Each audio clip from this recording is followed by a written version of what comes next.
Bienvenidos a Polaris, un podcast de Astronovas. Soy Joana Jaramillo y juntos exploraremos las profundidades que herramientas como la astrología, la mitología y los simbolismos de tradiciones antiguas tienen para nosotros. En cada episodio descubriremos recursos, certezas y caminos hacia la sanación, explorando las emociones, las relaciones y aplicando los poderosos arquetipos de mitos, planetas y arcanos para transformar nuestra vida cotidiana. Bienvenidos. Qué intenso que es en ciertos momentos vivir el duelo y está muy asociado a las concepciones que tenemos del duelo. El duelo no es una emoción, tiene que ver más con una etapa del ciclo de la vida que es absolutamente natural y esencial, pero que enlaza una serie de procesos y enlaza también una serie de emociones. Entonces es bastante raro hablar de Venus y el duelo. Venus, que usualmente está representado en la astrología como el planeta que representa lo bello, lo inspirador, lo atractivo, lo femenino, lo suave, aquello que genera como una especie de movimiento sutil y que nos permite crecer, nos permite fecundar, nos permite como expandirnos.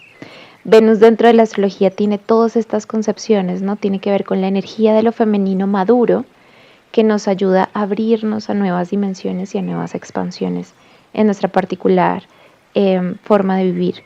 Así que cuando hablamos de Venus y el duelo, pues parece que no tuvieran una energía similar y sin embargo, dentro del oculto, tienen una relación tremendamente cercana. ¿Cómo es que Venus, siendo uno de los planetas más suaves, una de las energías más dulces que hay de todos los planetas y de todas las entidades o personalidades de los cielos, nos está llevando directamente al duelo? ¿Por qué esta relación? Y esto es lo que vamos a desarrollar en este episodio de Polaris. Resulta que cuando miramos al cielo, hay dos planetas muy importantes que son el Sol y la Luna. Obviamente el Sol ni la Luna son planetas en realidad, son una estrella y un satélite, pero dentro de la concepción astrológica son considerados planetas, los más brillantes, los más importantes. Pero después de estos dos grandes brillantes, le siguen una tercera gran brillante que es Venus. Cuando miramos al cielo y vemos a Venus, encontramos que es un lucero. Es increíblemente brillante, tiene una superficie que permite la reflexión de la luz y hace que sea muy sencillo verla en el cielo en ciertos momentos del año. Siempre vive muy cerca al sol, es decir que en una temporada del año la vamos a encontrar hacia el atardecer, después de que se oculte el sol, hacia el occidente, y en otras épocas hacia el oriente, justo antes de que salga el sol. Entonces tiene una relación muy cercana con el sol que representa la conciencia en este caso más elevada. Cuando hablamos del aspecto solar estamos hablando de nuestras identidades más profundas, de nuestras identidades más reales, y cuando hablamos de real estamos hablando casi de realeza, ¿no? Entonces, ¿cuál es la dignidad más real y de hecho más realista dentro de nosotros? No es nuestro nombre, no es nuestro cuerpo, ni nuestros títulos, ni nuestra edad, ni nuestro género. Viene a estar relacionado íntimamente con este aspecto superior de la realeza, de la dignidad, que es el sol. Este sol entonces lo que hace es trascender a la personalidad, no tiene una carta natal, no tiene una fecha ni una hora de nacimiento y no tiene todas estas etiquetas que nos ponemos en el momento de que llega nuestra experiencia encarnada, pero que todo el tiempo es una constante guía. Entonces, la relación de Venus con el Sol es tremendamente cercana. Todo el tiempo ella está como custodiando al Sol. Es algo que yo explico que en todas las historias mitológicas, épicas o historias para niños, vamos a encontrar al personaje principal que tiene que hacer la gran tarea de redescubrir quién es, y va a tener siempre unos amigos muy fieles con quienes contar. Y uno de esos amigos más fieles o amigas más fieles va a ser Venus. Entonces, esta cercanía particular de Venus con el Sol nos permite relacionar al planeta como tal Venus y a todas sus propiedades, porque Venus es además un ser que tiene unas características energéticas, emotivas, que tiene una conciencia particular que todo el tiempo nos está llamando. Venus entonces todo el tiempo nos está enlazando internamente a reconocer esa realeza solar. Ahora, si imaginamos que el Sol es tan grande y es tan amplio, nos toca por porciones, ¿no? Venus nos está hablando a través de etapas constantemente, de partecitas de nosotros que en nuestra personalidad hemos olvidado, no nos recordamos con la realeza adecuada, con la realidad adecuada, con la nitidez adecuada. Y Venus nos está todo el tiempo, casi como en una profecía, anunciando cuál es ese aspecto más completo del Sol. Pero esto es infinito, es decir, nunca termina, no es algo que se concluye. Siempre, constantemente, Venus nos va a ofrecer un mensaje aún más amplio, más amplio, más amplio, que tiene que ver con recordar esa realidad real o solar que vive dentro de nosotros en un aspecto, incluso en una dimensión, podríamos decir, superior. Entonces, si nos cuesta entrar en contacto con esa realeza, usamos a Venus. Y Venus lo podemos traducir como la voz íntima del deseo. De esto hay otro episodio completo donde les hablo de cómo distinguirla, qué es y qué no es, qué nos anuncia. Pero en este episodio vamos a hablar sobre los duelos. Entonces, Venus empieza a hablarnos a través del deseo, que es lo que ya somos, pero que no recordamos y que nos corresponde como tarea siguiente en nuestro trabajo de la personalidad. Habitamos dos realidades al tiempo. Hay un momento de nuestra vida que es nuestra personalidad que no sabe qué es eso y que tiene que vivir el proceso. Cuando vive el proceso, entiende, cuando vive el proceso, comprende, cuando atraviesa una serie de movimientos, de cambios, de situaciones y de experiencias, puede agarrar la experiencia y entenderla y comprenderla. Es por esto que tú puedes saber algo intelectualmente, pero no terminar de comprenderlo. Pero cuando lo sometes a la experiencia, ahí ya las cosas cambian, ¿cierto? En la experiencia ya hay una capacidad de comprensión mucho más profunda. Entonces, esta parte de la personalidad es la que más lata nos da o la que no nos gusta vivir porque nos somete al espacio-tiempo. Y en el espacio-tiempo, pues, hay que seguir una serie de procesos, ¿no? Hay que seguir. Entonces, aquí, en esta dimensión es cuando hablamos de sanar, cuando hablamos de perdonar, cuando hablamos de ir poco a poco, ¿no? Y vamos trabajando en esta área, incluso con el cuerpo, con las emociones, con la misma personalidad, que tiene una tendencia a la inercia bastante importante. Entonces, nuestra personalidad lo que hace es como resistirse a cualquier posibilidad de cambio y nosotros de a poquitos, implementando pequeños gestos, vamos creando cambios de hábitos, cambios de rutinas, cambios de actitudes que van creando a largo plazo grandes cambios internos. Pero luego, adicional a este movimiento del proceso, también tenemos que entrar en contacto con grandes cambios que son casi saltos cuánticos, cuando nuestra conciencia pasa a otro chip o pasa a otra comprensión directa. Este salto se da instantáneamente, se puede dar desde otra dimensión, o sea, hay una parte nuestra que puede ver más ampliamente, comprender más ampliamente, pero que siempre está sujeto un poco a estos movimientos que cuentan con el espacio-tiempo. Entonces, el asunto es cómo nos paramos en medio de todo esto, ¿no? Tenemos que lidiar con procesos, tenemos que ser lo suficientemente compasivos con la personalidad que siempre tiende a resistirse a los cambios, pero luego hay otra parte de nosotros que ya está en otra dimensión, que está viendo otras realidades. En estas otras dimensiones entra el deseo y entra la realeza solar o la dignidad solar. Entonces, ¿qué pasa? Que es súper importante tener en cuenta cuando el deseo nos está advirtiendo de grandes cambios en nuestra vida. Siempre lo hace su trabajo. Una de las maneras más fáciles de identificar si es un deseo del alma o es un capricho del ego, por decirlo o por ponerle algún nombre o una etiqueta que no debería tenerla, es entender que todo deseo del alma nos está llevando siempre a cambios en el orden de la personalidad, en esta parte encarnada que le cuesta, que tiene tendencia a la inercia. Entonces, para esta parte, siempre el deseo tiende a ser un poco amenazador porque está implicando salirme del movimiento típico de lo que me es familiar. Pero en el salto cuántico, en esta experiencia realista o real de mi dignidad solar, es lo que es además más lógico, ¿no? O sea, casi como lo más natural. No podría ser otra cosa.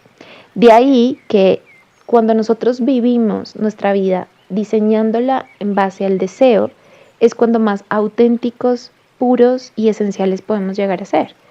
Pero no podemos simplemente saltar al deseo porque tenemos una personalidad y dependiendo de todo lo que recibió esta personalidad culturalmente, familiarmente, colectivamente e históricamente, pues vamos a tener ciertas resistencias, unos más que otras, unos de un tipo de resistencia, otros de otro tipo de resistencias, que nos van a llevar incluso a esta experiencia un poco como demorada o más lenta, para poder acceder a ese salto cuántico en la experimentación como tal. Y lo cierto es que nosotros queremos experimentar nuestros deseos. Nosotros no queremos solamente sentarnos en una silla y ensoñar o visualizar y decir cuando algún día sea. Nosotros queremos directamente la experimentación y es en la experimentación donde vamos a lograr la comprensión. De ahí que es tan importante que no se enjuicie el deseo. No interesa cuál sea tu deseo, realmente no importa la forma o la estructura que está teniendo el deseo, y esto es interesante porque imaginémonos en el deseo como si el sol o Dios o lo divino se empezara a derramar en un líquido esencial y este líquido luego fuera contenido por una especie de copa, y esta copa que le da forma a ese líquido es luego lo que tú ves como un sueño o como un deseo. Tú le das una forma y le das como una forma un poco más estructurada para poderla comprender aquí, en esta tercera dimensión, donde nosotros tenemos que tener un grado de estructura un poco racional, emocional y mental para poder coger un deseo de estos. Pero en realidad ni siquiera la forma o la estructura es lo importante, es el contenido de la copa, que al final tiene que ver con el derramarse de la gran misericordia de lo divino, de la gran generosidad de lo divino. Entonces se derrama esta especie de líquido, esta copa empieza a tener una forma característica y entonces tú dices, quiero un carro, quiero un viaje, quiero vivir este tipo de experiencias, quiero ganarme esta beca, quiero lograr crear este emprendimiento, le das una forma. Pero lo que no entiendes es que al final lo que estás buscando es que tu personalidad pueda beber de esa copa. Entonces no te das cuenta que cuando inicias tu emprendimiento, estás iniciando en la personalidad un proceso de experimentación que te va a llevar directamente a beber ese líquido y a ir recordando cada día más quién eres a través de un proceso, a través de diariamente, ¿no? Estar bebiendo cada día de esa copa. Y esa copa es absolutamente generosa y abundante, es decir, no nos va a fallar. No hay tal cosa como tener un gran deseo y que la vida diga, pues no. Y a veces tenemos estas creencias, ¿no? Como, ¿qué pasa cuando yo quiero algo mucho, pero siempre se me escapa de las manos o no lo puedo materializar? Va a estar asociado a otras cosas y en eso les digo que el episodio del deseo es el mejor, donde les cuento un poco qué puede estar pasando con el deseo. Pero en realidad cada cosa, no interesa cuál sea la forma de tu deseo, tiene un elixir de un contenido divino que te va a ayudar a permitir a recordarte cada día más nítidamente. Ahora es interesante entonces que veamos que el deseo está asociado con un recuerdo. Escuchas bien que cada tanto te digo que es recordarnos más nítidamente. Hablo del recuerdo. No hablo de llegar a ser algo diferente a lo que somos. Es más, ser realmente y honestamente quienes sí venimos a ser. Entonces es importante entender que en el deseo no hay un llegar a ser, es un recordar que ya somos. Y esto te pone en una vibración muy distinta. Porque cuando tienes que llegar a ser hay ansiedad, hay angustia, hay miedo. Pero cuando ya eres y simplemente estás siendo testigo de volverte a recordar, hay un estado de paz, de presente y de tranquilidad. Y esto es lo más importante a entender en el deseo. Entonces, entendiendo que el mensaje de Venus es altamente sagrado es altamente puro y que necesita ser honrado constantemente, como una profecía o un oráculo de lo más real dentro de nosotros, vamos entendiendo por qué es tan importante ella como portal, como puente, como pontífice, como unión entre nuestra personalidad y entre nuestra alma, nuestro aspecto más auténtico. Bien, entendiendo entonces que es súper importante y que le voy a dar todo el valor que se necesita darle, es decir, yo no voy a empezar a cuestionar mis deseos porque entiendo que son un mensaje de lo divino y de lo más real en mí. Entonces vamos a ir notando, y para esto quiero que hagas el ejercicio a lo largo de tu vida de cómo has podido ver o has podido notar que cuando deseas algo mucho y se te presenta constantemente una imagen mental repetitiva acerca de algo, que además conecta potentemente a tu corazón y que en esa conexión con el corazón, digamos que lo único que hace este deseo es crecer, ¿sí? Crece fácilmente, es como, de hecho, Venus se le llamaba antiguamente en el panteón griego Afrodita y proviene de afros, que significa espuma, porque tiene que ver con hacer crecer algo como la espuma. Este va a ser un indicador increíble, muy importante de lo que viene en tu vida.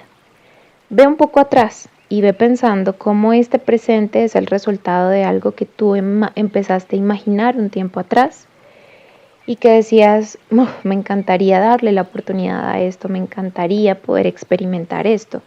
Ahora que lo estás viviendo, olvidaste que fue en algún momento un deseo muy reticente, obsesivo, fértil, muy fecundo de tu yo del pasado.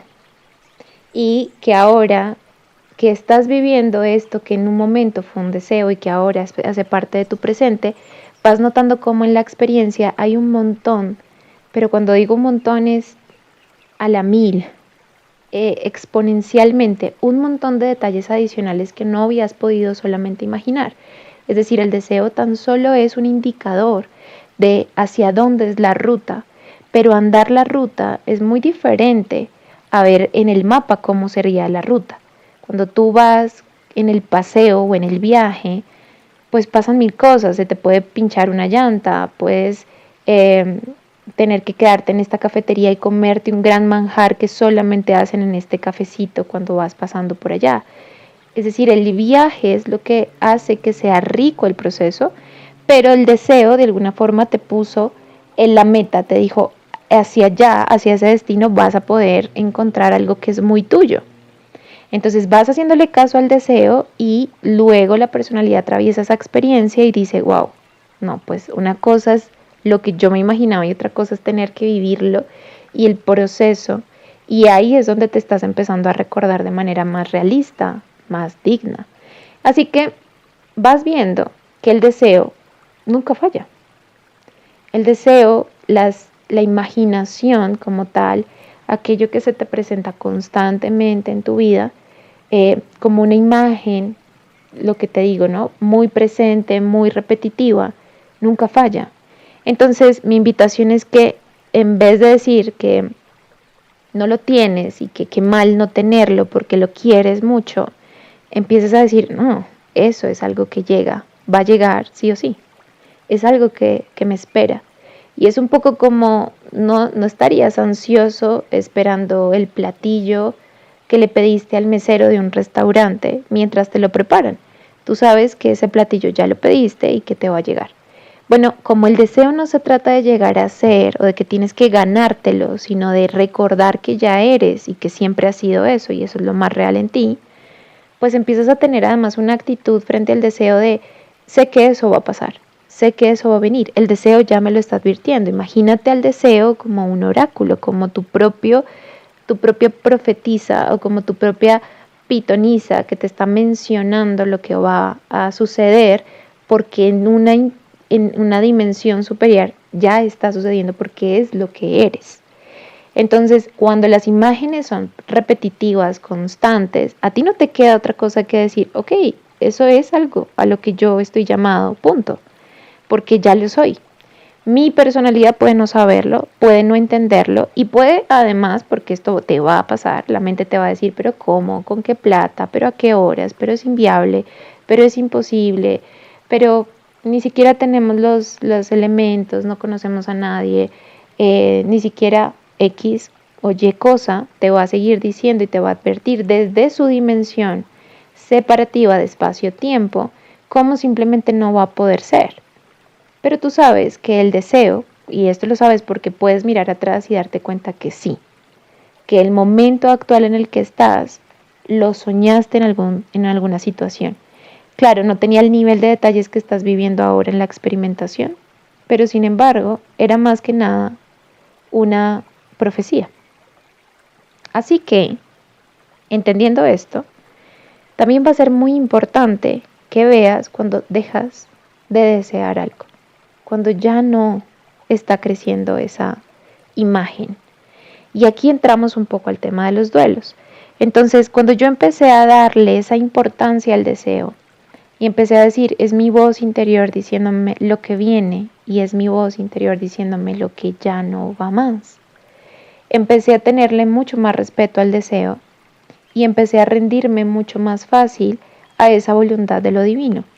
Porque entonces empecé a darme cuenta que habían cosas que crecían, ¿no? Que se volvían más fértiles, que se volvían más fecundas, que no hacían sino aumentar y aumentar y aumentar mis sueños y yo quería más y quería más. Y habían otras áreas o en otras experiencias o situaciones donde cada que yo intentaba soñar no salía nada, no surgía nada, no crecía, no se ampliaba, no se expandía, no me motivaba, no me encendía el corazón. Y ahí entendía que había llegado un final o un cierre de ciclo muy importante. Y por supuesto que vino con una serie de emociones muy complejas, porque a pesar de que le he aprendido a darle este valor de oráculo al deseo y a honrarlo muchísimo porque era algo que yo no solía hacer, porque a mí nadie me enseñó que el deseo era tan fundamental, esto fue algo que fui aprendiendo a lo largo del tiempo, pues más adelante en mi vida. Cuando empecé a darle ese valor, pues eso no quitaba el hecho de que tenía miedo en mi personalidad. Mi personalidad también sentía mucho temor de que, bueno, ¿qué pasa si suelto esto que tanto me ha costado construir y que yo en un momento soñé con tanta intensidad, pero que ahora entiendo que no tengo la misma intensidad para soñarlo? Al contrario, el deseo no solamente me estaba diciendo que por ahí no era, porque ya no crecían las imágenes mentales de manera fértil, ya no era una espuma que se ampliaba, sino que además mis imágenes mentales me querían llevar a un lugar totalmente opuesto a ese. Entonces, por ponerte un ejemplo, si soñaste mucho con ser abogada y ahorita estás viviendo esa experiencia como tal de lo que en su momento fue un sueño, ahora simplemente no te imaginas más como abogada, no te imaginas yendo un día más a la oficina, no te imaginas atendiendo un caso más, no solamente no crecen más imágenes mentales, sino que ahora te imaginas pues haciendo cerámica y te imaginas cómo podrías tener un taller de cerámica y cómo podría llamarse tu marca de cerámica y cómo podrías sacar colecciones de cerámica. Entonces ahí hay un cierre importante. Cuando nosotros cerramos en ese instante es la manera más fácil de experimentar un duelo. Y en este caso entonces el duelo deja de ser algo que yo fallé, fracasé o hice mal, sino que comprendo que es el cierre o la finalización de un ciclo muy importante, pero además nos evitamos hacer algo tremendamente desgastante para nosotros y para la personalidad del ser humano, que es resistir a los finales. Cuesta mucho, duele mucho. El dolor más grande no es solamente el del final de un ciclo, el dolor más grande es el de la resistencia al final del ciclo. Entonces, si nosotros pudiéramos tener esa comprensión y conciencia tan clara del deseo y pudiéramos escuchar honestamente lo que honestamente el deseo más auténtico, que es el deseo del alma, el oráculo del aspecto real o solar de nuestra identidad, nos está anunciando, podríamos evitarnos engancharnos en tanto sufrimiento. No solamente eso, sino que además evitaríamos engancharnos en roles muy complejos como el rol de víctima o victimario, porque como no nos gusta cerrar ciclos y nos aferramos a que los ciclos duren para siempre, cuando ese ciclo no puede durar para siempre, tenemos mucha rabia, mucho resentimiento, mucho dolor, que tratamos de desfogar ante alguien, ante algo, porque no era justo que esto sucediera. Puede pasar, por ejemplo, que si te venías sintiendo tan terriblemente desconectado de tu trabajo, luego sientas mucha rabia porque te despiden de tu trabajo, cuando en realidad en el fondo el oráculo o la gran profecía te estaba anunciando que ese era un final del ciclo, desde hace mucho tiempo antes de que sucediera como tal el despido. Entonces vamos creando no solamente una conciencia muy particular sobre la voz del deseo, que es la voz del alma, sino que también vamos viviendo los duelos de manera diferente, desde una manera muy digna. Y es entender, es aprender a irnos a tiempo, es aprender a cerrar en el momento en que sí es. ¿Y cuándo es el momento que sí es? Cuando tu deseo te está anunciando que ahí ya no hay más fertilidad, no hay más vida para ti. Es súper claro, donde crece fácil, donde fluye fácil, donde es suave, donde simplemente las cosas se van dando, tú vas sintiendo vida, tú vas sintiendo ganas, te motivas, ¿no? Cuando tú intentas algo y se siente todo el tiempo tan frenado, tan estancado y te tienes que esforzar, llega un momento en que te cansas y quieres tirarlo todo a la borda. Entonces el momento indicado es cuando el deseo te lo está indicando. Y ahí viene un duelo. Cuando el deseo te dice ahí ya no hay más. Ya no hay más que obtener, ya no hay más a dónde crecer, ya no hay más imágenes fecundas. Si hay imágenes, sí es. Ahora, puede que estés viviendo un reto dentro de la experimentación, puede que tengas miedo, dudas, como es súper natural porque somos humanos, pero hay deseo, hay imagen, hay ganas, hay corazón, todavía hay mucho que explorar. Pero cuando ya no hay más, es mejor entender que ese ciclo se está finalizando. Ahora bien, otra cosa que hace Venus es que nos avisa a futuro. Entonces, si yo ya estoy sintiendo la desconexión, yo puedo ir preparando a mi personalidad para que haga el cierre de la manera más tranquila, más serena, más confiada, porque sé que esto es lo que va a pasar, porque entiendo que Venus es un oráculo. Entonces me puedo ir preparando, es decir, no tengo que tomar la decisión de un momento a otro sin que la personalidad esté lista. Yo ya puedo empezar a anunciarle a mi personalidad que hay que hacer unos cambios. Y si mi personalidad tiene mucho miedo, mucha resistencia, mucha angustia, voy preparando a la personalidad para que ella pueda soltar de manera más sencilla. Entonces, los duelos están íntimamente relacionados con la época del otoño y está vinculado con el signo de Escorpio. Y Escorpio es un signo súper interesante porque ocultamente está íntimamente relacionado en el fondo, en el background de Venus. Es decir, siempre que tú deseas, sí o sí vas a desatar un proceso de regeneración, de transmutación, de alquimia, que son palabras asociadas a Escorpio. Pero también hay una palabra, aunque suele ser muy fuerte, que está asociada a Escorpio, que es la muerte. Y básicamente tiene que ver porque suceden varias cosas. Cuando tú deseas, que es esa profecía de una nueva versión de ti, necesitas hacer una transmutación de quién eres. Necesitas cambiar. Ese es el deseo del alma, siempre te va a llevar a algo nuevo, a algo diferente, a algo que te va a expandir. Es decir, implica un sacrificio, implica un precio que es dejar de ser la antigua tú. Y esa antigua tú se siente muy tranquila y familiar en la personalidad. Dice, yo ya conozco esto, es mejor malo conocido que el bueno por conocer. Yo viví en una familia así, crecí en un ambiente así, mi país siempre es así, yo tengo ya esta manera de pensar, esta manera de sentir, no necesito cambiar nada, así me ha sido práctico, ya aprendí a sobrevivir.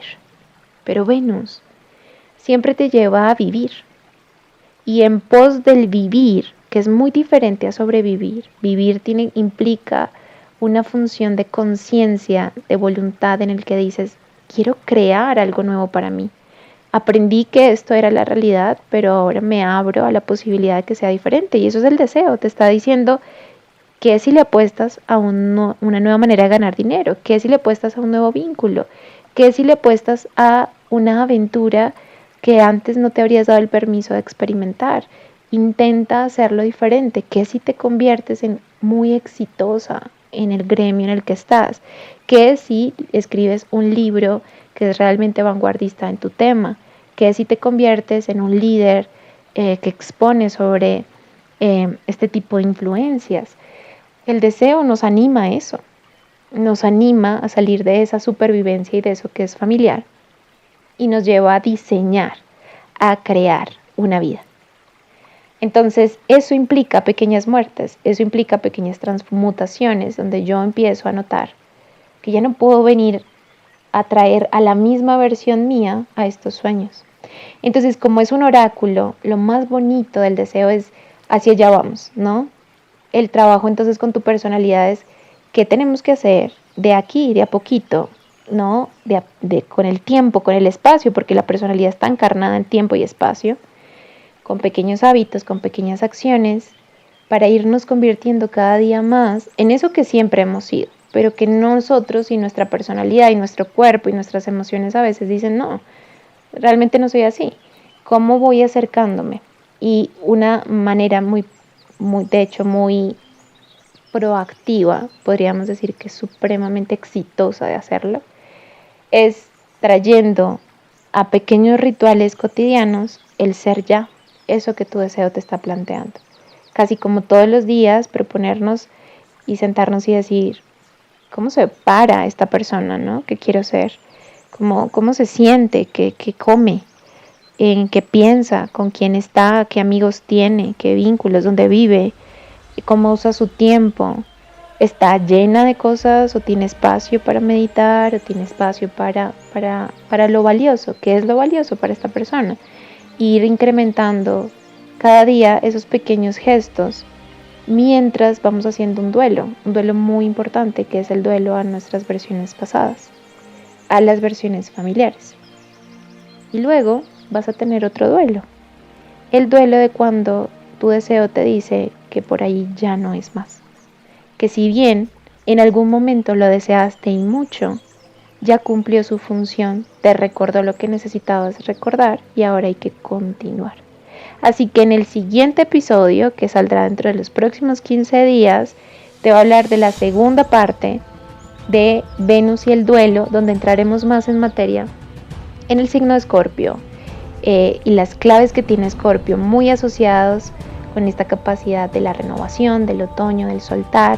Te voy a hablar un poquito más de eso esotérico que tiene en los duelos, cómo poderlos experimentar y sobre todo cómo podernos ir de manera más sencilla en situaciones que ya simplemente cumplieron su función, sobre todo en el término de vínculos de pareja, porque estamos en un momento muy importante en el que necesitamos poder reconocer toda esta información, volver a nosotros y encontrar ese poder y magia y mística de Venus para poder expandir nuestra vida en vez de quedarnos y agotarnos tanto en una misma situación.